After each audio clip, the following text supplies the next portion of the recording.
अपने वार्ड 49 शास्त्री नगर के समस्त सम्मानित क्षेत्रवासियों से अनुरोध है कि आपने जो विश्वास और जो समर्थन मुझे पिछले 10 सालों से देकर आगे बढ़ाने का काम किया है, और इस बार भी मेरा आपसे अनुरोध है कि हम लोग एक नया इतिहास रचने जा रहे हैं। एक निर्दलीय पार्षद के तौर पर हैट्रिक बनाने जा रहे हैं, जो कि अपने आप में मिसाल होगी। और वादा नहीं, पूरी तरह से मैं यकीन दिलाता हूं आपको कि आपके अपने क्षेत्रवासियों के मान सम्मान में कभी भी कोई कमी आने नहीं दूंगा। दिन हो या आधी रात हो, आपके साथ था, आपके साथ हूँ, आपके बीच में ही आप ये भी देख सकते हैं कि जो एक तस्वीर है इसमें तमाम धर्मों के लोग हैं और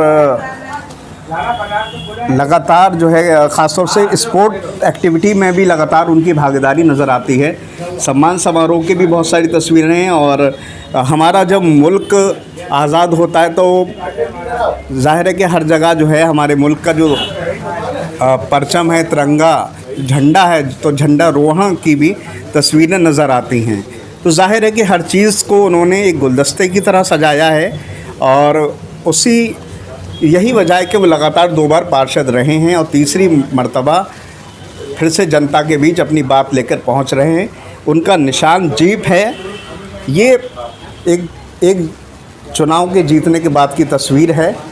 और एक बार पूरा शुरू से लेकर पूरा एक बार आखिरी हम दिखा दें, और उसके बाद गौरव सक्सेना जी से भी मुखातिब होंगे, बातचीत करेंगे कि क्या इस बार जनता की जो समस्याएं हैं उसका आगे का निदान करने की कोशिश करेंगे, क्या क्या मुद्दे रहेंगे, और ख़ास तौर से 5 साल में उन्होंने क्या ऐसा विशेष काम करवाया जिससे जनता उन्हें जो है तीसरी बार मौका दे और वो हैट्रिक लगा सकें। क्योंकि ये तो तस्वीरें हैं, अब उनसे मुखातिब होंगे ताकि चीज़ों को समझ सकें। जनार्दन से बढ़कर कोई चीज़ नहीं होती। और मैं पिछले 2 बार से पार्षद हूँ। 10 वर्ष मुझे हो गए पार्षद के तौर पे, 2 टर्म मेरे हुए हैं। पहला टर्म जो था तब समाजवादी पार्टी की सरकार थी 2012 में। उस बार समाजवादी पार्टी ने किसी भी व्यक्ति को कहीं पर भी सिंबल नहीं दिया था। तो 2012 में हम लोग निर्दलीय चुनाव लड़े थे। और निर्दलीय चुनाव लड़ने के लिए जब मैं जनता के बीच में पहली बार फ्रेशर था, तो पहला चुनाव था मेरा, तो जब जनता के बीच में गया था, जनता ने मुझे हाथों हाथ लिया। लोगों ने अपना दल छोड़ के, दलगत राजनीति से ऊपर उठ के मुझे वोट किया। तब मैं छात्र राजनीति में सक्रिय हुआ करता था, समाजवादी छात्र सभा का जिलाध्यक्ष था।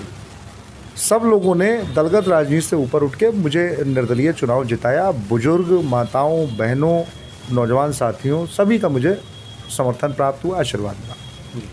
तो 2012 का जब निर्दलीय चुनाव था तो लोग दल छोड़ के मेरे साथ जुड़ गए। वो सिलसिला लगातार चला आ रहा है 2017 के चुनाव में भी, और 2023 का जो वर्तमान का चुनाव है। मेरा मानना यह है कि कोई छूटे नहीं और कोई रूठे नहीं।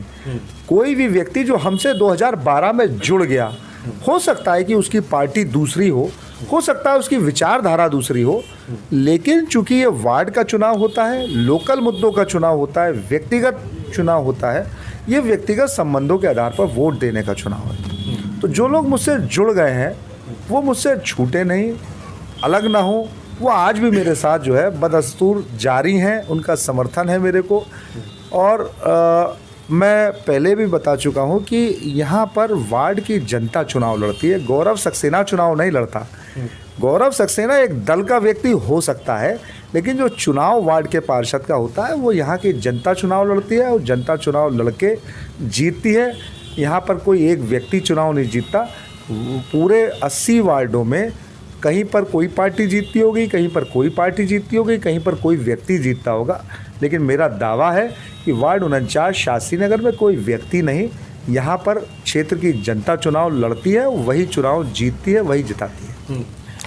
9,800 वोट हैं, 1700 मुस्लिम वोट हैं और तमाम समुदाय के हैं। जाति धर्म से ऊपर उठकर आप क्योंकि राजनीति से, छात्र राजनीति से जुड़े हुए हैं, तो जाहिर है कि सभी तबके से आपका जुड़ाव रहा है। तो इस बार क्या उम्मीदें लगती हैं और किस तरह से वोट मांगने का जो सिलसिला है आपका वो लोगों के बीच बदस्तूर जारी? देखिए, 9,800 लगभग जो वोट हैं वो हर धर्म, जाति, संप्रदाय के वोट हैं, लेकिन हमने कभी भी बांटने की राजनीति नहीं की। आप कह सकते हो कि इसमें इतने इस जाति के, इतने इस धर्म के वोट हो सकते हैं, लेकिन मैंने हमेशा सबको अपने वोट की सम्मानित जनता को जोड़ने का काम किया है, किसी को भी बांटने का काम नहीं किया। वार्ड में और लोग भी चुनाव लड़ रहे हैं, आप उनको मतलब आप देखिए, जाके उनके क्षेत्र में जाके उनके लोगों से पता करिए, उनके आसपास वालों से पता करिए, उन्होंने लोगों को जोड़ा नहीं है, लोगों को बांटा है। जब आप लोगों को बांटने का काम कर सकते हो तो फिर आप चुनाव में आपका क्या मतलब बनता है। मैं तो कह रहा हूँ कि मेरे साथ में जो पिछली बार जो विरोधी थे, जिन्होंने मेरे सामने जो चुनाव लड़े, उनको भी वोट देने का काम किया, आज मैंने उनको जोड़ा है अपने साथ में। मैंने उनके साथ में सुख दुख में खड़ा रहा, भले ही उन्होंने वोट किसी ने दिया या नहीं दिया, लेकिन मुझे जब जिताया, मुझे जब जिम्मेदारी दे दी, तो मैं अपने पूरे वार्ड 49 शास्त्री नगर का 9000 समथिंग वोटों का मैं जनप्रतिनिधि हो गया। तो मेरे वोटर मेरे लिए प्राथमिकता है। वो जो पिछली बार अगर किसी कारण से किसी दूसरे व्यक्ति को भी सपोर्ट कर रहे थे, आज वो लोग भी मेरे साथ में जुड़े हुए हैं। यहाँ पर धर्म, जाति, संप्रदाय से ऊपर उठकर, लोगों को जोड़कर, लोगों से जुड़कर मैं राजनीति करता हूँ और लोगों को सुख दुख में खड़ा रहने का काम करता हूँ। यही जो है केवल आधार है, इसके अलावा कुछ और नहीं। एक साथ दो सवाल कर ले रहा हूँ। पहला सवाल ये है कि अगर आपको मौका मिलता है तीसरी मर्तबा, तो आप क्या करना चाहेंगे ऐसा जो 2 बार में आप नहीं कर सकें। एक यही सवाल इससे जुड़ा और है, क्योंकि आप विपक्ष में हैं, माना कि आप निर्दलीय खड़े हैं, लेकिन समाजवादी पार्टी से जुड़े हुए तो हैं, तो किस तरह की मुश्किलों का सामना करना पड़ा इन 10 सालों में? क्योंकि पक्ष और विपक्ष की राजनीति तो होती, 5 सालों से जो बीजेपी है और फिर से बीजेपी का आगे 4 साल और हैं, तो दोनों एक सवाल। देखिए, अगर विपक्ष ना हो तो सत्ता निरंकुश हो जाती है, और विपक्ष की भूमिका सत्ता को सही आईना दिखाने का होता है। क्योंकि सत्ता के लोगों के साथ में, मैं तो अभी बाकायदा आपको एग्जाम्पल देता हूँ कि ये 2017 से 2022 तक भारतीय जनता पार्टी की सरकार के ही महापौर जो है नगर निगम में थे। बहुत सारे लोग जो है उनको घेरे रहते थे, दिन रात उनकी जो है, मतलब आप समझिए कि उनको ये दिखाना कि साहब आपसे बेहतर कोई नहीं, आपसे बढ़कर कोई नहीं। उन लोगों ने उनका बेड़ा गर्क कर दिया। अगर हम जैसे लोग विपक्ष में वहाँ पर आवाज़ नहीं उठाते, नगर निगम के अंदर पिछले वार्ड में, यानी कि जिस वार्ड में 17 से 22 का हम जो हिस्सा रहे हैं, वहाँ पर अपनी पीठ ठोकने का काम किया कि ऐतिहासिक बजट पास कर दिया। आप ऐतिहासिक बजट पास करके अपनी पीठ ठोक लेते हो, लेकिन ज़मीन पर काम क्या होता है कि गड्ढा मुक्ति भी नहीं हो पा रही। गड्ढा मुक्ति प्रदेश के यशस्वी माननीय मुख्यमंत्री श्री योगी आदित्यनाथ जी की एक ऐसा प्रोजेक्ट है जो सीधे जनता से जुड़ा हुआ है। वो बीच बीच में इसको चलाते हैं। अभी जो है, जो लास्ट टाइम का ये हुआ था, 15 नवंबर की डेट फिक्स की गई थी कि सभी विभाग अपने अपने क्षेत्र में अपने अपने स्तर से, चाहे वो नगर निगम हो, चाहे विकास प्राधिकरण हो, चाहे आवास विकास हो, चाहे PWD हो, ये सब विभाग आपस में सामंजस्य बैठाते हुए अपने अपने क्षेत्र में गड्ढा मुक्ति का अभियान चलाएंगे। 15 नवंबर की शासन से तिथि निश्चित हुई, उसके बाद उसको एक्सटेंड करके 30 नवंबर कर दिया गया। आप देखिए कि नगर निगम की विडंबना, नगर निगम बजट की बैठक करता है और गड्ढा मुक्ति की बात नहीं करता। जबकि बरेली नगर निगम क्षेत्र में भले ही वो PWD की रोड थी, हमारे वार्ड से भी पास में है, कई वार्डों के बीच की सड़क जा रही है मिनी बाईपास पर। एक रिक्शा चालक मजदूर व्यक्ति जो अपने ठेले में लोहे के गाटर लेके जा रहे थे और एक गड्ढे में उनका रिक्शा जो है पलट जाता है, उनके ऊपर सारा गाटर लोहा गिर जाता है उनके ऊपर, उनकी मौके पर दर्दनाक मौत हो जाती है। अब देखिए कि लोगों में उनके प्रति संवेदना नहीं। मैंने इस मुद्दे को दमदारी से उठाया नगर निगम की कार्यकारिणी की बैठक में। मैंने कहा अधिकारियों से कि अगर आप गड्ढा मुक्त नहीं कर सकते हो तो आप देश के उद्योगपति, जो जिस तरह से देश में माहौल चल रहा है, बड़े बड़े उद्योगपतियों को आप जो है सरकारी संपत्तियां जो है दे रहे हो PPP मॉडल पर। हमने कहा कि नगर निगम को भी दे दो। आप नगर निगम के जब सड़कों का गड्ढा मुक्त नहीं कर सकते हो तो हो सकता है अडानी अंबानी जैसे बड़े बड़े उद्योगपति आएंगे और शहर की सड़कों को जो है गड्ढा मुक्त करेंगे। जब टैक्स व्यक्ति देता है तो उसका अधिकार है कि वो अपने कम से कम जान माल की सुरक्षा के लिए उस सड़क पे, अच्छी सड़क पे चले, कम से कम गड्ढे में गिरकर उसकी मौत तो ना हो। इस बात के लिए हमने आवाज़ उठाई वहाँ पर। माननीय महापौर जी, जो निवर्तमान महापौर जी थे, सत्ता के महापौर जी थे, उन्होंने अधिकारियों को आदेशित किया कि 15 दिन में गड्ढा मुक्त हो जाए।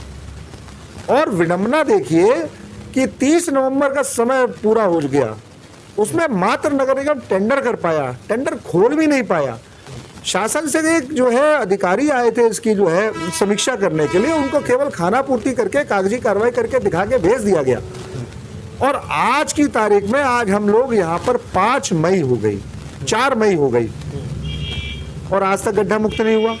पूरे 42 फाइलें जो है शहर की गड्ढा मुक्ति की जो है टेंडर हो चुका है, जिसमें हमारे यहाँ की भी 3 फाइलें हैं, प्रमुख फाइलें हैं। देखिए आप पड़ोस की प्रमुख सड़क है, हमने पास कराने का काम किया, सड़क गड्ढे पे है, हम भी निकलते हैं, क्षेत्र की जनता भी निकलती है, लोग जो है परेशान है, हताश है, निराश है। क्षेत्र के पार्षद की हैसियत से मैंने उसको पास कराने का काम किया। जनता विधायक को भी वोट देती है, जनता सांसद को भी वोट देती है।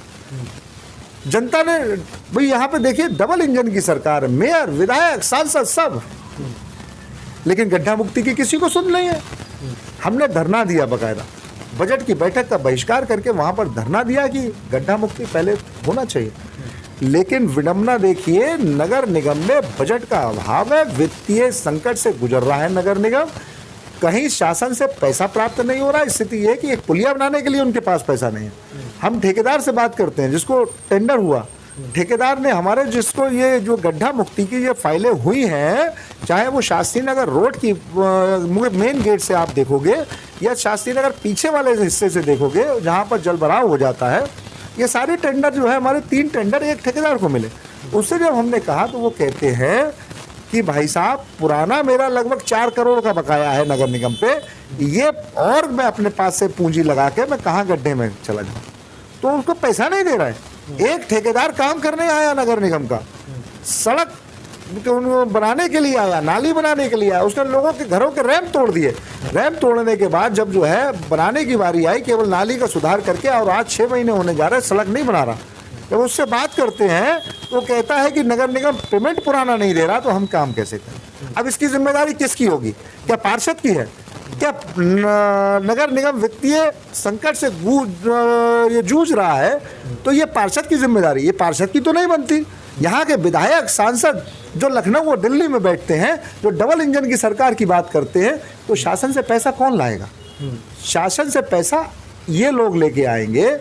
माननीय महापौर जी जो सत्तारूढ़ पार्टी के थे, आप पूछिए कि कितना धन जो है उनके उसमें जो है अवस्थापना निधि में आया या पन्नू वित्त में आया, ये सब कहाँ दिया पैसा? शासन से पैसा क्यों नहीं मिला? 2 साल से फाइलें टेंडर में क्यों अटकी पड़ी हैं? निर्माण कार्य क्यों अटके पड़े हैं? हमारा काम है वहाँ पर आवाज़ उठाना जनता की। हमने एक देखिए बहुत बेसिक चीज़ है, सड़क नाली ये सब चीज़ें तो हैं ही हैं। आज शहर की जनता बंदरों के आतंक से जूझ रही है। शहर की जनता आवारा पशुओं से जो है परेशान है। हमने धरना दिया, इस बात को उठाया। माननीय मुख्यमंत्री योगी आदित्यनाथ जी बरेली आ रहे थे, उससे एक दिन पहले उनका ध्यान आकर्षित करने के लिए बरेली में नगर निगम के अंदर हनुमान मंदिर के बाहर बैठकर धरना दिया, हनुमान चालीसा का पाठ किया, जिससे कि आपका ध्यान इस तरफ आ जाए। तो हम तो छात्र राजनीति से निकले हैं, मुद्दे जानते हैं, मुद्दे समझते हैं, उनको उठाते हैं। देखिए, विपक्ष अगर नहीं होगा तो सत्ता को आईना दिखाने वाले लोग नहीं होंगे। और एक बात और समझ ले जनता कि पार्षद के पास कोई अपना अलग से कोई फंड नहीं होता। जैसे विधायक जी के पास विधायक निधि होती है, सांसद जी के पास सांसद निधि होती है, शासन से उनको निधि अलॉट होती है और वो अपनी निधि से काम कराते हैं। हम लोगों के पास इस तरह की कोई निधि की व्यवस्था नहीं होती, कोई हम लोगों का अलग से कोई अधिकार नहीं है। बस केवल हम लोग अपने क्षेत्र के जो भी विकास कार्य हैं अपने पत्र के माध्यम से लिख कर देते हैं, उनको स्वीकृत कराते हैं। स्वीकृत कराने के बाद वो अगर शासन से कोई पैसा आया हुआ है तो वो क्षेत्र की हिसाब से कि भाई यहाँ पे काम होना है, वहाँ पे काम होना है, तो ये नगर निगम का बोर्ड और नगर निगम की कार्यकारिणी ये तय करती है और उसके बाद क्षेत्रों में काम कराए जाते हैं। लेकिन ये एक प्रक्रिया है। अब आप देखिए, इन सब चीज़ों के लिए क्या कोई ऐसा व्यक्ति जिसको जानकारी ना हो? हम तो 10 साल से निगम की राजनीति कर रहे हैं, हमें मालूम है कि कौन सी फाइल किस तरह से पास होगी, किस तरह से काम होगा, लेकिन अगर पैसा नहीं होगा तो कहाँ से लेके आएंगे। लेकिन कोई अगर नया व्यक्ति चुन के अगर नगर निगम में पहुंचता है तो उसे समझने में थोड़ा टाइम लगेगा। और अगर वो पढ़ा लिखा भी ना हो, अगर उसको शिक्षा का अभाव हो, तो क्या वो नगर निगम में किसी अधिकारी से बात कर पाएगा? क्या अपने क्षेत्र की जनता के लिए लड़ पाएगा? क्या फाइल को स्वीकृत करा पाएगा? क्या टेंडर में लगवा पाएगा? क्या ज़मीनी काम कर पाएगा? तो ये क्षेत्र की जनता समझती है। और मैं समझता हूँ हर वार्ड की स्थिति ये होगी कि लोग चाहेंगे कि अपने क्षेत्र से पढ़ा लिखा समझदार योग्य व्यक्ति जो है चुनकर नगर निगम में जाए। यही तरीका है। छोटा सा बस जवाब चाहता हूँ, आप ही के जैसा जीप निशान है डॉक्टर आई एस तोमर साहब का, क्या आप उन्हें चुनाव लड़ाएंगे? देखिए, आई एस तोमर साहब एक अपने आप में बड़ी पर्सनैलिटी हैं। 2 बार के महापौर रहे हैं और वो निर्दलीय चुनाव क्या वो भी देखिए एक कोइंसिडेंस है। मैं भी सपा मैंने सवाल किया है। मैं भी सपा समर्थित उम्मीदवार हूँ, मेरा चुनाव निशान कार है। बिल्कुल। और वो भी सपा समर्थित उम्मीदवार है, उनका चुनाव निशान मिलता जुलता जीप है। तो मेरे बड़े हैं और एक बड़ा अच्छा व्यक्तित्व है उनका। और क्षेत्र के सभी लोग जो है बरेली नगर निगम क्षेत्र के सब लोग उनसे परिचित हैं। देखिए, मेरे कहने से या ना कहने से बहुत ज़्यादा फ़र्क नहीं पड़ता है। लोग समझदार हैं, सीधे सीधे लड़ाई उन्हें मालूम है कि एक तरफ जो है भाजपा का कैंडिडेट है, दूसरी तरफ एक पर्सनैलिटी के जो व्यक्तित्व के एक बहुत योग्य व्यक्ति हैं डॉक्टर आई एस तोमर साहब, उनका चुनाव है। बाकी क्षेत्र की जनता समझती है कि किसको वोट देना है, किसको नहीं देना है।